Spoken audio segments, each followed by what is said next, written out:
Hello, this is Jochen, coach of the San Francisco Cinderace.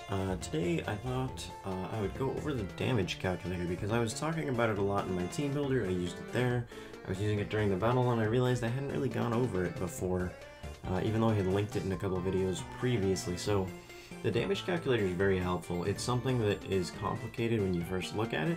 Once you get used to using it, it's a very powerful tool that helps you in team building and in the battles you're going to be playing. So it is a part of Pokemon Showdown. You can see if we go to the Pokemon Showdown homepage, just their website up here, you've got all this sort of stuff with the Pokédex and replays, you've got the Play Online button, and right here you have Damage Calculator. So if you just click on that, it'll take you right back to the website I was just on. So when you first pull it up, you've got a couple things you first notice. Looking up top here, we have all the different generations. You want to keep it on Sword and Shield. That's the only one that's going to have most of the Pokemon and sets we're looking for, so just keep that right there. Don't worry about this. This is percentages or fractions in HP. We want it on percentages because that's what Showdown does by default. The fractions are helpful if you're playing like VGC in the games, that type of thing, or in a couple situations with moves like Toxic, but I mean it kind of does Toxic itself even in percentages, so I would just leave it the way it is. Next up, you can see that we've got Abomasnow's moves, and it shows you the 4 moves that it's got, the damage it does, and then moves like Giga Drain and other certain cases like Drain Punch. It'll show you recovered or other special effects the move might have. Over here you can see the other Pokemon and the damage they will be doing with all their moves. Now if it shows one in bold like this, that means that Pokemon is faster. In this case it's speed type because they're both timid, but you can see if we switch it this Abomasnow, if we switch it over to something slower, you can see it bolds this Abomasnow's moves because it would be the faster Pokemon. So if it's bolded, that means that Pokemon is going to be moving first based on the sets you've put in. Next up we have the damage breakdown. So it's telling you that the reason this Abomasnow is doing this much damage, it is a 252 special attack choice specs Abomasnow versus a 0 HP for special defense Abomasnow. And by saying it's a guaranteed 2-hit KO, it's saying that regardless of the percentage, because I should say if you don't know, every move in Pokemon has a variation of the damage it can deal. It has a low end and it has a high end. So for Blizzard, let's say this Blizzard here, right? 68.5% is the lowest amount of damage you can get from the Blizzard. 81.3 is the highest amount. So by saying it's a guaranteed 2-hit KO, it's saying no matter what percentage you get on the 2 moves, you're getting a guaranteed 2-hit knockout. For example, on like Leaf Storm, it's a guaranteed 3-hit KO.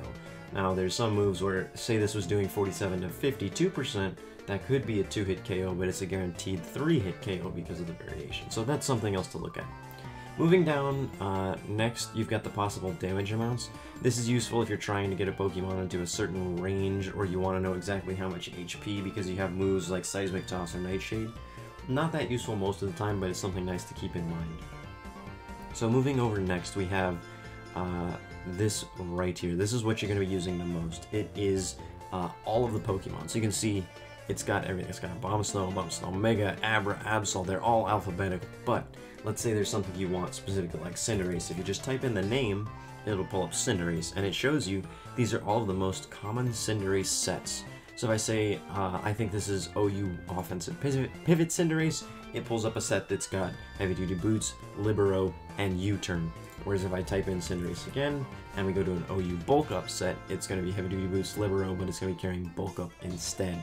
So there's Pokemon that can be run defensively, special defensively, like Umbreon, say, that if you type those in, it'll pull up sets that could be either of those.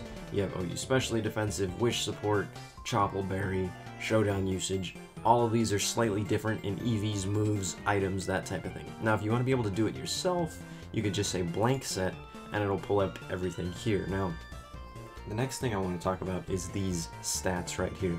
So EVs, you can put these in yourself, and if you see the Abomasnow is currently doing 60 to 71% because I have no EVs, but as soon as I put in 252, you can see that goes down quite a bit, and if we put in the special defense EVs, it goes down even more.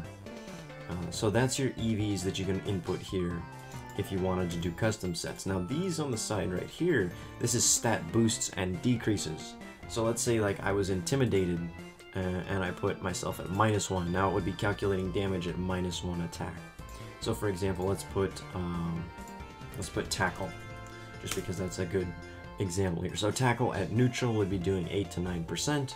If I put myself at -1 because I'm intimidated, you can see it goes down to 5.2 to 6.5. Or let's say I get a swords dance, I'm at +2. You can see it goes up to 15 to 19. So it'll keep track of all that sort of stuff as long as you input it here.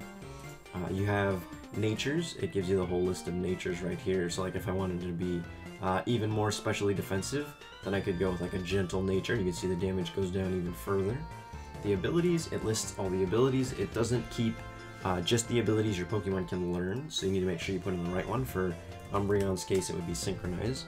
Item, it has every item listed, and it would affect damages or even stuff like leftovers. You can see if I put in leftovers, it'll add this guaranteed 3-hit KO after hail and leftovers recovery. So it keeps track of, it knows leftovers is like 1/16 of your HP, and it keeps track of, okay, you can still out damage the leftovers over the course of the 2 turns that it would be going on. So that's something else to keep in mind. And the last one would be status. You get all of your status here. Poison and badly poisoned. Poisoned is in general, badly poisoned would be toxic. You can see if I say that I am badly poisoned and toxic damage. So you can say this right here would be the amount of turns. So 1 turn is 1/16, 2 turns is 2/16, 3 turns is 3/16, and so on. So you kind of up it as you go, and it would change the damage calculations that way. Now if you want to check if your Pokemon is damaged already, if you're in Showdown, it tells you the exact HP if you mouse over your Pokemon. But if you want to guess and your opponent's Pokemon looks like it's about 75%, you can just type in 75%. And you can see it went from a 3-hit KO to a 2-hit KO. The last thing right here would be Dynamax. If you hit that, it doubles your HP. You can see it just went from 394 to 788, and I got Max Strike as a move. The same would go for the Abomasnow. If you do it over here, he gets all of his max moves and his HP doubles. So that's something else to keep in mind right there.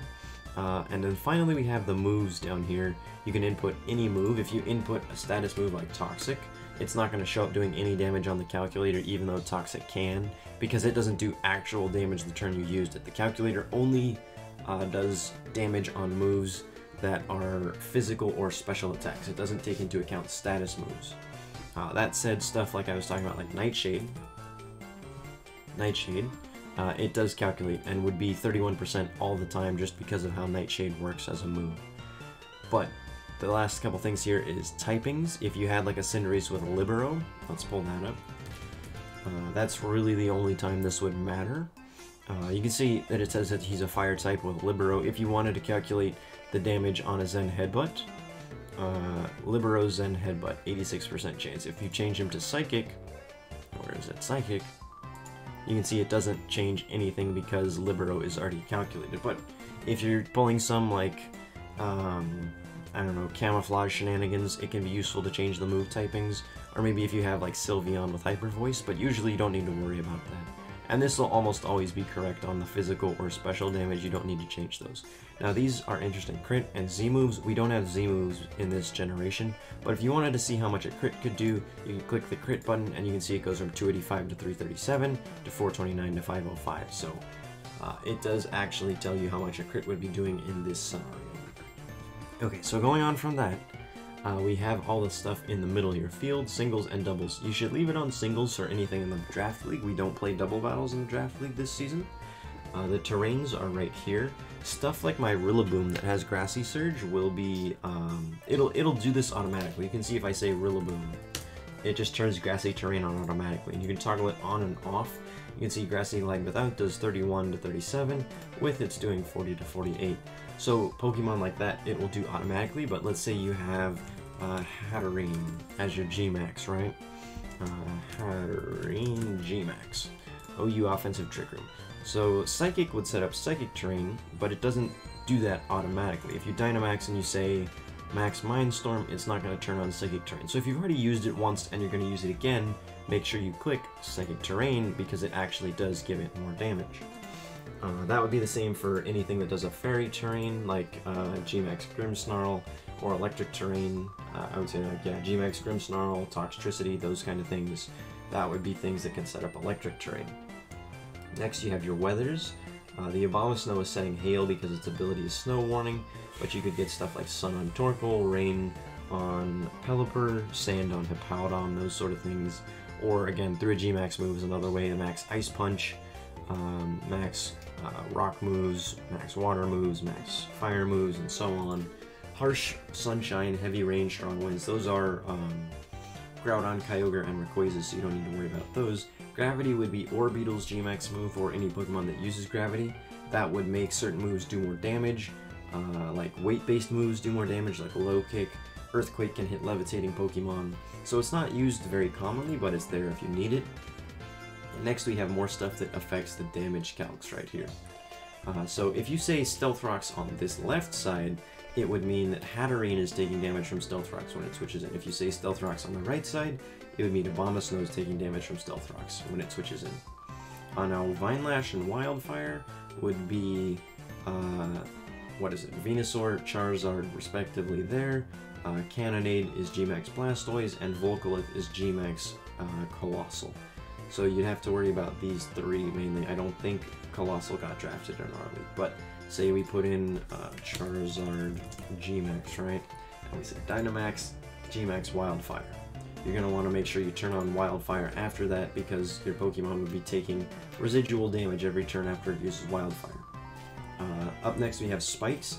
This one was useful for me as using my Skarmory, because if you don't know, each layer of Spikes does consecutively more damage. One layer is doing, I believe it's like 1/16, and then 1/8, and then 1/4 is the way that Spikes work. So if you think they're going to be using Spikes, it's a good idea to check that. Reflect and Light Screen cuts damage in half. You can see if I say that, let's do this, that Abomasnow gets Reflect, you can see that the Cinderace's moves, not Protect, Reflect. The Cinderace's moves do a lot less damage when Reflect goes up. Wait, am I doing something wrong there? Or that's Charizard, that's right. We'll just pull up somebody here. Let's do my Skarmory, let's say that. You can see non-Dynamaxed. If he puts Reflect up, you can see the damage gets cut in half. Same with Reflect if it was a special attack. Protect, you can say if you're under the effects of Protect, you can see if any of the moves would go through. In this case, no. Leech Seed would add Recovery. Like, again, this would be Abomasnow being Leech Seed. If we say Skarmory is Leech Seeded, sometimes it changes the damage, but because it's guaranteed one-hit KO here, it wouldn't. Foresight just means that moves are going to hit guaranteed. You almost never see it run, but it's there if you do think your opponent is going to use it. I wouldn't say that one's all that necessary in singles. Again, Helping Hand does almost nothing in singles, so you're not going to need to use that one. Tailwind doubles speed. If they have set up Tailwind, that'll affect, you can see the Abomasnow goes from 240 to 480. That can be useful there. Friend Guard, it's in doubles again. Aurora Veil would be G-Max Lapras, or other Ice Setters, the main one being Alolan Ninetales. So if you click that, you can see my Skarmory would be taking half damage from then on. That the Blizzard is doing 42 to 50 with Aurora Veil up. With Aurora Veil down, it does 84 to 100. So you can see Aurora Veil is a big difference. Battery would be an ability, again, doubles only, and switching out is useful for, say, my Dracovish, right? Like, my Dracovish would normally, let's take the EVs out. My Dracovish is normally slower, and Fish's Rend does less damage. If the Abomasnow is switching out, then maybe not. I was going to say that it's useful in some cases, main one being Pursuit. I was thinking Fish's Rend worked that way, but I guess not. Pursuit is the big one that I can think of off the top of my head, but that's not in this generation, so I don't think we need that one either. So that's the main stuff. The last one right down here, you can see it says Import Export. I forgot, I gotta do this actually real quick. Refresh the page. But right here where it says Import Export, if you come over here and you take your team, this was my team I used Week 1 against the Nashville Nummels, and you say Import, copy, and then you paste it right here, and we say Import. It'll say successfully imported 6 sets. If you come right here and you say only show imported sets, you can see it only has my team from that week. So this is helpful if you don't want to look at everything and you just want to see your 6. I can just pull up my Rillaboom and it'll have it all imported exactly as I had it in Showdown. The important thing to know then is because your Pokemon will be at level 50, you need to come over here and change the opponent's level 50. But yeah, that's a quick kind of rundown of the way the damage calculator works. Like I said, it has sets for pretty much every variation that you would see commonly in competitive on Pokemon, like Hatterene, You can see it's got a bunch of them. If we pull up Charizard, you can see it's got a bunch of Charizard sets, that sort of thing. So it's a good way to get an idea of all the things your opponent could bring. But like in the battle, I was checking like, okay, let's say I was up against the Cinderace, right?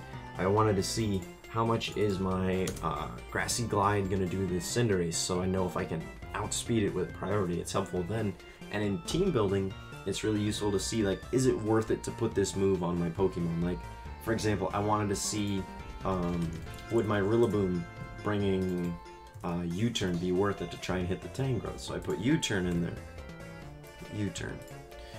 You can see it only does 30 to 36, so I was like, well, it's probably not worth it against the Tangrowth because it's not going to do enough damage. But that's the idea with the damage calculator. And like I said, it's really helpful team building if you put your team together and you start checking like, okay, what do I think the opponent's going to bring? Like my week 1, I thought he was bringing Tangrowth for sure.